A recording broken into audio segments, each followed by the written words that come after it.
భక్తి టీవీ ప్రేక్షకులకు నమస్కారం. ఆధ్యాత్మిక సుధాసాగరం ధర్మ సందేహాలు కార్యక్రమానికి స్వాగతం. శివుడు అనగానే ఆయన రూపం కంటే ముందు లింగ రూపమే మనకి గుర్తుకు వస్తుంది. ఆ సర్వేశ్వరుడు ఏ ఆలయంలో అయినా కూడా లింగ రూపంలోనే ప్రత్యక్షమై భక్తులకు అనుగ్రహిస్తూ ఉంటాడు. అదేవిధంగా శివాలయానికి వెళ్ళేటప్పుడు మనకి సహజంగా కొన్ని సందేహాలు వస్తూ ఉంటాయి. శివాలయంకు వెళ్ళినటువంటి ప్రసాదాన్ని ఇంటికి తీసుకువెళ్ళొచ్చా? శివాలయంలో ఎన్ని ప్రదక్షిణలు చేయాలి? ఇలాంటి సంశయాలు తలెత్తుతూ ఉంటాయి. మరి ఇటువంటి సందేహాలకు చక్కని శాస్త్రీయమైన సమాధానాలు తెలియజేసేందుకు మనతో పాటు ఉన్నారు ప్రముఖ ఆధ్యాత్మికవేత్త మల్లాది సూర్యకిరణ్ శర్మ గారు. వారితో మాట్లాడదాం, మరిన్ని విషయాలు అడిగి తెలుసుకుందాం. నమస్కారం గురువుగారు.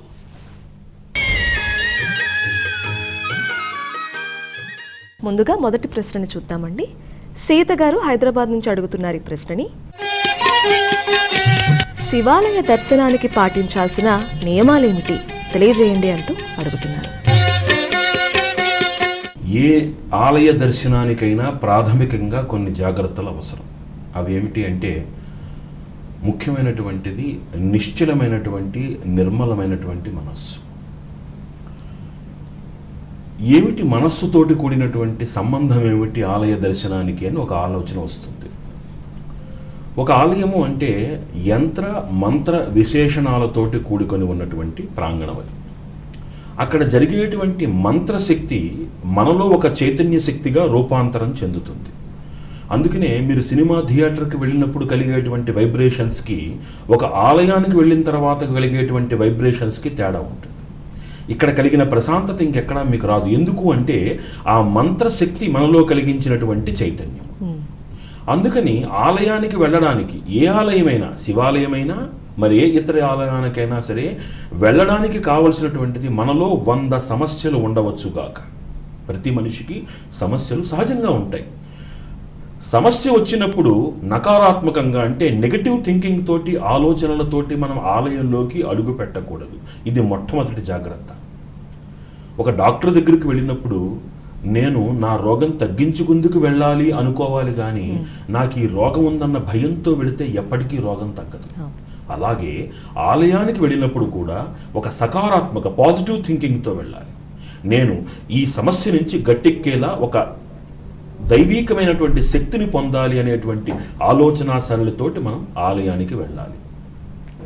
రెండవది, స్వచ్ఛతని పాటించాలి. శౌచం ద్వివిధం అని మనకి శంకర భగవత్పాదులు వారు చెప్పారు. మానసిక శౌచము, శారీరక శౌచము. ఇతఃపూర్వం చెప్పింది మానసిక శౌచము అంటే మనస్సు నిర్మలంగా పెట్టుకుని వెళ్ళాలి. దానికి తోడుగా బాహ్య శౌచం కూడా చాలా ముఖ్యం.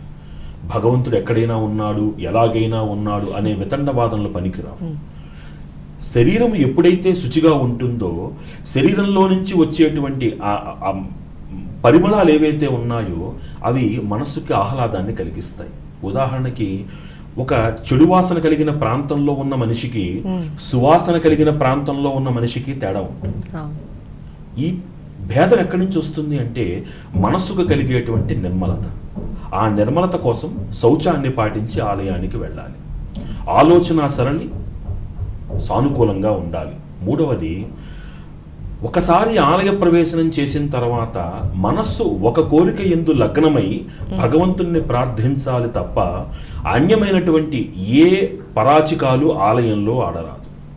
అక్కడికి వెళ్ళిన తర్వాత సహజంగా మనం మామూలు మాటలు మాట్లాడుకుంటాం, చాలా పొరపాటు. ఎందుకు అంటే మనకి నమ్మకంలో ఒక అద్భుతమైనటువంటి మాట ఉంటుంది. నమో హిరణ్య బాహవే సేనాన్యే దిశాంచపతయే నమో నమః అంటుంది. అంటే ఈశ్వరాలయంలో అక్కడ జరిగేటువంటి నమక చమకముల యందు తనదైనటువంటి హిరణ్య బాహువులతోటి దశదిక్కులను కాపాడుతున్నటువంటి ఈశ్వరుడి ప్రాంగణంలోకి అడుగు పెట్టాం మనం. అక్కడ నేను మనస్సు కానీ, నా శరీరము కానీ, నా ఆలోచన కానీ ఎంత పవిత్రంగా ఉంటే అంత త్వరగా నేను ఈశ్వర శక్తిని నాలో నిబిడీకృతం చేసుకుంటాను. అక్కడికి వెళ్ళి నేను మామూలు విషయాలు మాట్లాడాను అనుకోండి, నా కోరిక ఏం నెరవేరుతుంది? అందున శాస్త్రం ఏం చెప్పింది అంటే, అద్భుతమైనటువంటి నమక చమకాలు ఎక్కడైతే ప్రతిధ్వనిస్తూ ఉంటాయో అక్కడ గ్రహానుకూలత సిద్ధిస్తుంది. అందుకే సన్యాసం స్వీకరించిన తర్వాత కూడా యతీంద్రుడు నమక చమక పారాయణలు చేయవచ్చు అని శాస్త్రం చెప్తుంది. ఆ ఈశ్వరుడు ఆయన లేని ప్రదేశము ఏదీ లేదు అనేటువంటి ఒక మహత్తరమైన నిజాన్ని అర్థం చేసుకునేలా చేసేటువంటిది నమ్మకమైతే, నాకు ఏది ఉంటే నేను ఆనందంగా ఉంటాను అనేటువంటిది తెలియచెప్తున్నది చమకం. అందులో శంచమే మయశ్చమే అని అనువాకం చూస్తే అనమిత్రంచమే అభయంచమే సుదినంచమే సోషాచమే అంటుంది నమక చమకాలు. నాకు భయం లేకుండా చేయగలిగినటువంటి మహత్తరమైన దైవం ఈశ్వరుడు. అనమిత్రంచమే అంటే నాకు ఎవరూ శత్రువులు అనేటువంటి వాళ్ళే లెయ్యకుండా చేయగలిగినటువంటి మహత్తరమైన శక్తి ఈశ్వరుడు. నేను ఈ రోజు నడుస్తున్నటువంటి రోజు నాకు సుషాచమే, ఉషాచమే అంటే ఈరోజు తెల్లవారుజామున అనేటువంటి ఆ సమయం నాకు అనుకూలంగా ఉండేట్టుగా. ఒకరోజు తెల్లవారుజామున నిద్ర లేచిన వెంటనే మీకు ఒక అనుకూలమైనటువంటి వాతావరణం ఉందనుకోండి, ఆ ఆనందం రోజంతా మిమ్మల్ని ఆనందంగా ఉంచుతుంది. అందుకే చూడండి, నిద్ర లేచిన వెంటనే ఏం చేస్తాం? దేవుడికి దండం పెట్టుకుంటాం, లేదా మనకు నచ్చిన వాళ్ళకి దండం పెట్టుకుంటాం. ఎందుకని? మనస్సు ఆహ్లాదంగా ఉంటుంది. ఆ రోజు నిద్ర లేచిన ఉదయం అనుకూలంగా ఉండాలి, ఆ రోజంతా సుదినం అవ్వాలి. అంతటి మహత్తరమైనటువంటి ఆ వేదానువాకాలు ధ్వనించే చోట ఎప్పుడు నిర్మల నిశ్చల తేజోమయమైనటువంటి ఆలోచనలతోటి ఉండడం అనేటువంటిది, ముఖ్యంగా ఈ వేదాంతర్గతమైనటువంటి నమక చమకాలు ప్రతిధ్వనించే ఈశ్వరాలయంలో ఈ జాగ్రత్తలు తీసుకుంటే మనకి శాస్త్రము మంత్రము ఒక మాట చెప్తుంది. 42 రోజుల పాటు ప్రతి నిత్యము 16 ప్రదక్షిణలు కనుక మనం ఈశ్వరాలయంలో చేస్తే అసాధ్యము సుసాధ్యం అవుతుంది.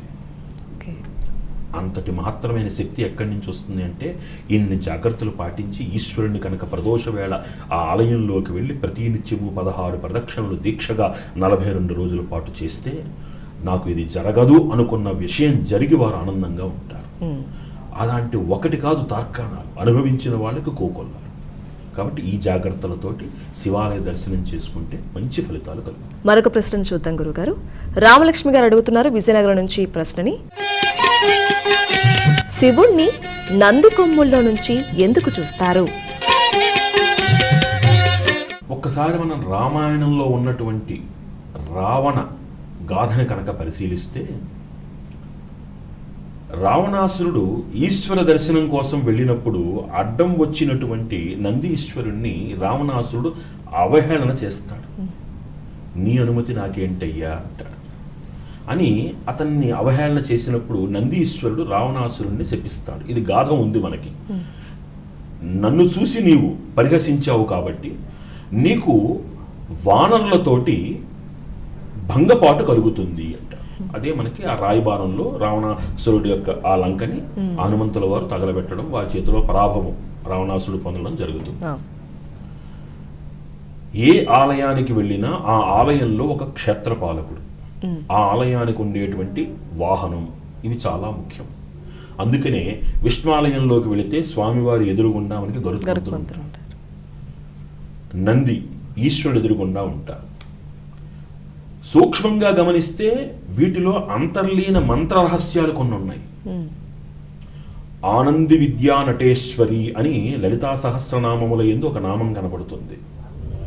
నందికి విశేషమైనటువంటి ఉపాసనా బలం కూడా ఉన్నది. అందుకనే అలాగే గారుడోపనిషత్ అనేటువంటి ఒక ఉపనిషత్తు కూడా మనకు ఉన్నది. 1008 ఉపనిషత్తులలో మంత్రాత్మకమైనటువంటి గారుడోపనిషత్ ఎక్కడైతే చదువుతారో అక్కడ అనారోగ్యము ఉండదు. ఇది ప్రమాణం. ఇది ఈ నందిని అంటే ఏ దైవాన్ని మనం దర్శించాలనుకున్నా ముందు అక్కడ ఉండేటువంటి వారి వాహనం యొక్క అనుమతి తీసుకోవడం తప్పనిసరి. అందుకే విష్ణువాలయంలో గరుత్మంతుడిది, శివాలయంలో నందీశ్వరుడికి ఒక్కసారి వారికి విన్నవించుకుని పృష్ఠానికి నమస్కారం చేసుకుని ముందుకు వెళతాం. మరొక శాస్త్రం ఏం చెప్తుంది అంటే, ఈశ్వరుడికి నందికి మధ్యన ఎవరు చరించరాదు. మూడవది ఏమిటి అంటే, ఈశ్వరుడు అనేటువంటి ఒక తత్వము అద్భుతమైనటువంటి ఒక రహస్యం. అది దానికి కావలసింది ఏమిటి అంటే, నేనేదో బాహ్యంలో ఉన్నటువంటి శివలింగాన్ని చూస్తున్నాను నమస్కారం చేసుకుంటే కుదరదు. అక్కడ ఈశ్వరుడు కనిపించడు. ఈశ్వరుణ్ణి ఏకాగ్రతతోటి మనోచిత్తము ఒక లక్ష్యంగా బట్టి మనం కనుక చూస్తే ఈశ్వర సాన్నిధ్యం మనకు లభిస్తుంది. అందుకుగాను చూపుడు వేలుని వదిలిపెట్టి మధ్య వేలు బొటన వేలుని మనం కేంద్రంగా చేసుకుని దీంట్లో నుంచి ఒక్క కంటితోటి ఈశ్వరుణ్ణి కనుక మనం చూస్తే ఆ ఈశ్వర తత్వాన్ని ఆ తదేక దీక్షతోటి ఈశ్వరుణ్ణి ఆరాధించి మనలో ఆయన నిలుపుకోవాలి అనేటువంటి ఒక ఆ ధ్యానతత్వాన్ని దాచిపెట్టి మనకు అందించారు. అందుకని ఈశ్వర దర్శనాన్ని మనం ముందుకు వెళుతూ ఈశ్వరుడికి వెళ్లే ముందు నందీశ్వరుని మనం నమస్కారం చేసుకుని లోపలికి వెళ్ళాలి. వచ్చిన తర్వాత వారిని ఇలా ఏకాగ్రతతోటి చూసి మన మనస్సులో వారి రూపాన్ని స్థిరం చేసుకోవాలి. అక్కడ ఉన్నటువంటి ప్రాతిపదిక ఏమిటి అంటే బయట ఉండేటువంటి నంది అదేమి కేవలం విగ్రహం కాదు, ఈశ్వరానుగ్రహం కలగడానికి కావలసినటువంటి ముఖ్యమైనటువంటి దైవం నందీశ్వరుడు. అందుకనే నంది అని ఆపేయకూడదు, నందీశ్వరుడు అంటామని. ఆయనకి త్రయోదశి నాడు ప్రదోష వేళ అభిషేకం చేసేటువంటి మహత్తర సాంప్రదాయం మనకి అరుణాచలంలో కనపడుతుంది. ఆ నందీశ్వరుడికి త్రయోదశి నాడు చేసే అభిషేకం ఏదైతే ఉందో మహత్తర కార్య సాఫల్యతకి సూచికది, మహత్తరమైనటువంటి మంత్ర సిద్ధికి సూచికది. ఆనంది విద్యా నటేశ్వరి అండంలో ఆ నందికి మనం ఇచ్చినటువంటి ప్రాముఖ్యత అన్నమాట. కాబట్టి ఆ ఈశ్వరుడికి నందికి మధ్యలో ఎవరూ నిలబడకూడదు. అక్కడ దర్శనం చేసుకున్న పిదప బయటికి వచ్చి ఏకాగ్రతతోటి ఈశ్వర స్వరూపాన్ని మనస్సులో నిలుపుకునేటువంటి ఆ పద్ధతినే ఇలాగా చూడడం అనేటువంటి ప్రాతిపదిక. మరొక ప్రశ్న చూద్దాం గురుగారు. శ్రీశైలం గారు అడుగుతున్నారు ఈ ప్రశ్నని హైదరాబాద్ నుంచి. ఆలయాల్లో శివుడు లింగ రూపంలోనే ఎందుకు దర్శనమిస్తాడు? ఈశ్వరుడి లింగము పృథ్వీతత్వానికి సూచిక. మొట్టమొదటి ఆది పృథ్వీలింగము అనేటువంటిది మనకి కుంభకోణంలో ఉన్నది అని మనకి ప్రతీతి. ఆపాతాళనభస్థలాంధ భవన బ్రహ్మాండమా విస్ఫురత్ జ్యోతిస్పాటికలింగమౌళి విలసత్పూర్ణేందువాంతామృతై అని మనకి ఈశ్వరుడి యొక్క ధ్యాన శ్లోకం చెప్తోంది. సృష్టి అంతా కూడా వ్యాపించి ఉన్నటువంటి ఈశ్వర తత్వానికి ఆకారం ఏమని పెడతారు మీరు?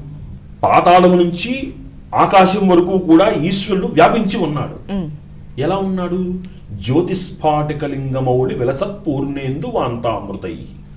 జ్యోతిస్వరూపంలో వారు భాసిల్లుతున్నారు, అంటే మెరుస్తున్నారు. ఇప్పుడు చెప్పండి, పాతాళం నుంచి కూడా గగనం వరకు ఉన్నటువంటి ఈశ్వరుడు ఎందులో లేడు? అన్నింటిలో ఉన్నారు. అన్నింటిలోనూ చైతన్య రూపమై తానున్నాడు. అన్నింటిలోనూ చైతన్య రూపమై తానున్నాడు.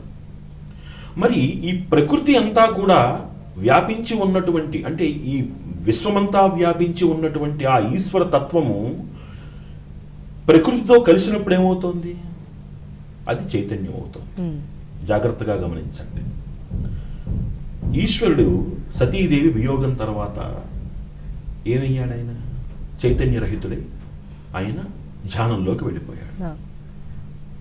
తారకాసుడు జన్మించాడు. విశ్వమంతా ఆయన విశేషంగా ఇబ్బందులు పెడుతున్నాడు.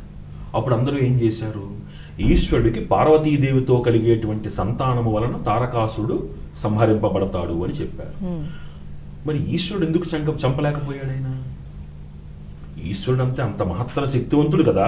మరి ఈశ్వరుడు తారకాసురుడు ఎందుకు సంహరించలేకపోయాడు అంటే పురుషుడు ప్రకృతి లేక ఏమీ చెయ్యలేడు, ప్రకృతి పురుషుడు లేక ఏమీ కాలేదు. అందుకనే లలితా సహస్రనామం ఏమని చెప్తుంది? శివశక్త్యాయుక్తో యది భవతి శక్త ప్రభవితం అని మనకి సౌందర్యలహరి చెప్తుంటే శ్రీ శివ శివశక్త్యేక్య రూపిణీ లలితాంబిక అంటుంది. శివుడు శక్తి ఒకటైతే సృష్టి చైతన్యం, శివుడికి శక్తికి అభేదం.